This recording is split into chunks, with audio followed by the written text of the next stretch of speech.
Assalamualaikum warahmatullahi wabarakatuh. Halo semuanya, anandaku kelas Fatih Istanbul, Anita Nurul 2. Apa kabar hari ini? Semoga semuanya selalu dalam keadaan dan kondisi yang sehat ya. Hari ini kembali lagi di YouTube channel Metnuri 2 bersama Budia, yang sama-sama akan kita belajar tematik tema 9, subtema 2, muatan IPS. Sebelum mulai belajar, mari sama-sama kita mengucapkan basmalah. Bismillahirrohmanirrohim.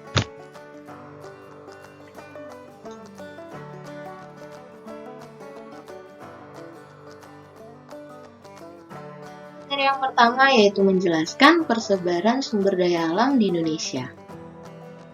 Sumber daya alam merupakan kekayaan alam yang dapat dikelola dan dimanfaatkan untuk memenuhi kebutuhan hidup masyarakat. Sumber daya alam terbagi menjadi dua, yaitu sumber daya alam yang dapat diperbarui dan sumber daya alam yang tidak dapat diperbarui.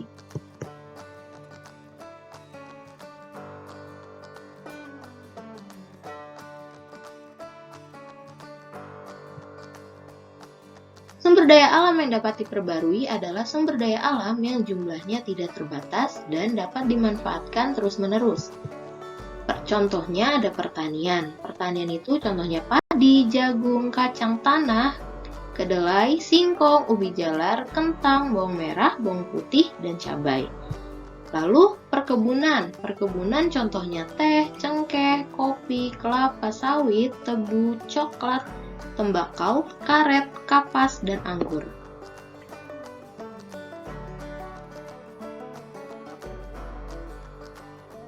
Lalu selanjutnya perikanan, contohnya gurame, patin, mas, mujair, tuna, salmon, kepiting, kerang, udang, dan lobster. Selanjutnya untuk sumber daya alam hutan, contohnya jati, mahoni, ulin, rotan, damar, pinus, gaharu, meranti, cendana, dan bakau. Lalu sumber daya alam peternakan, contohnya ada ayam, bebek, sapi, kambing, kerbau, lebah madu, ulat sutra, domba, kelinci.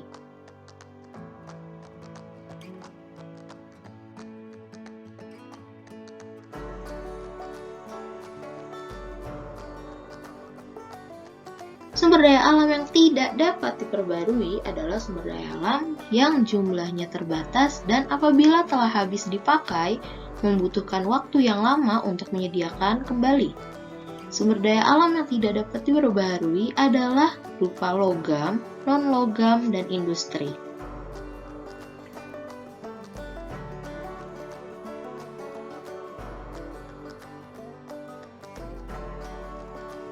Yang pertama ada logam, sumber daya alam logam yang tidak dapat diperbarui. Contohnya ada emas, perak, mangan, nikel, pasir besi, platina, timbal, timah. Lalu non-logam, contohnya ada aspal, batu bara, minyak bumi, dan gas alam. Dan terakhir ada industri, contohnya berlian, belerang, fosfat, gamping, batu kapur, yodium, dan asbes.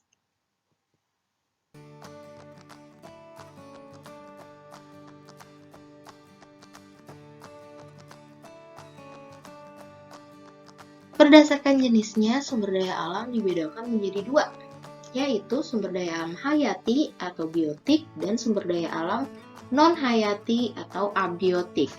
Yang pertama ada sumber daya alam hayati. Sumber daya alam hayati adalah sumber daya alam yang berasal dari makhluk hidup. Contohnya, hewan dan tumbuhan.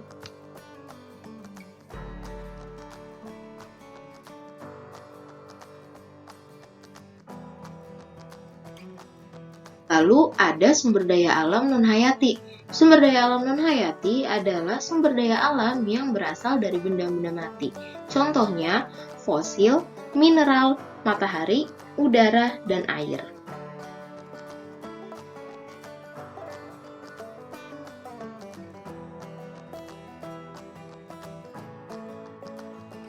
Sumber daya alam yang kita miliki tersebar di seluruh pulau-pulau dan laut di Indonesia. Persebaran sumber daya alam di Indonesia tidak merata. Hal ini disebabkan ada daerah yang memiliki sumber daya alam yang melimpah dan ada juga daerah yang memiliki sumber daya alam sedikit. Nah, berikut beberapa persebaran sumber daya alam hewan yang ada di Indonesia. Lalu, di sini ada sumber daya alam tumbuhan, persebaran yang ada di Indonesia. Lalu berikut ada persebaran hasil tambang yang ada di Indonesia.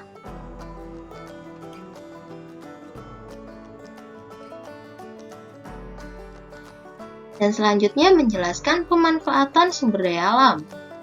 Sumber daya alam dapat dimanfaatkan secara langsung maupun tidak langsung. Secara langsung berarti sumber daya alam tersebut dapat langsung digunakan tanpa diolah.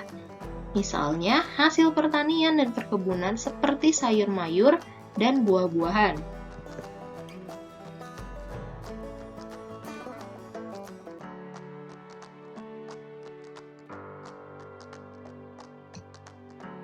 Secara tidak langsung, berarti sumber daya alam tersebut harus diolah terlebih dahulu agar bisa dimanfaatkan. Misalnya, minyak bumi diolah menjadi minyak tanah, solar, dan bensin. Hasil sumber daya alam dapat berupa hasil pertanian, perkebunan, perikanan, hutan, dan tambang.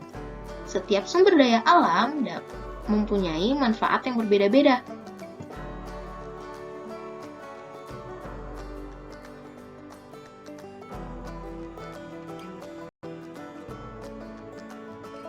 Contoh pemanfaatan sumber daya alam hasil pertanian.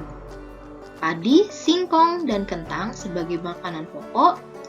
Yang kedua, jagung, kacang tanah sebagai makanan pokok dan makanan ternak.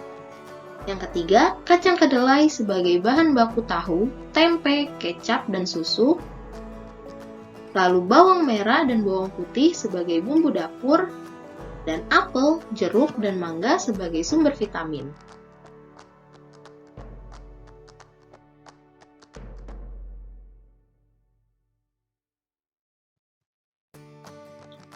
Selanjutnya, contoh pemanfaatan sumber daya alam hasil perkebunan. Yang pertama, kelapa sawit sebagai bahan baku minyak dan margarin. Yang kedua, karet sebagai bahan baku ban. Lalu tebu sebagai bahan baku gula pasir. Kina sebagai bahan baku obat malaria. Dan kapas sebagai bahan baku benang.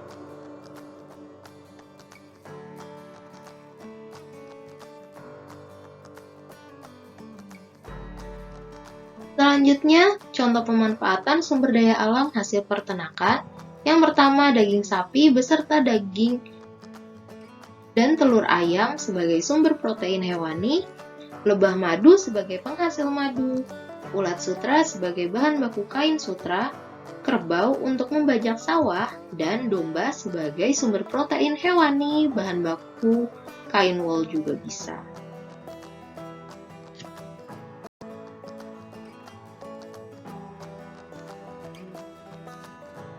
Selanjutnya ada contoh pemanfaatan sumber daya alam hasil laut dan perikanan. Yang pertama, ikan, udang, kepiting sebagai sumber protein hewani, garam sebagai bahan makanan atau bumbu dapur, rumput laut sebagai obat, bahan makanan dan kosmetik, mutiara sebagai bahan baku perhiasan, dan fosfat sebagai bahan baku pupuk organik.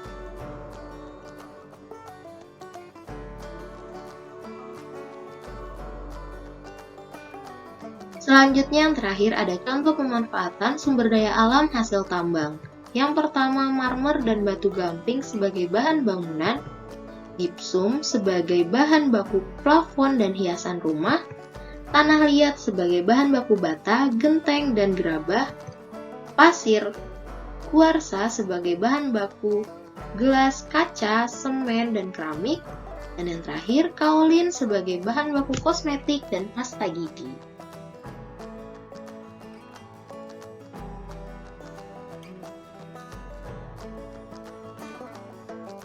Kalau ada yang masih ingin ditanyakan, bisa langsung japri ke Budia, atau kalau misalnya linknya tertinggal, link-link tugasnya bisa langsung japri saja ke Budia.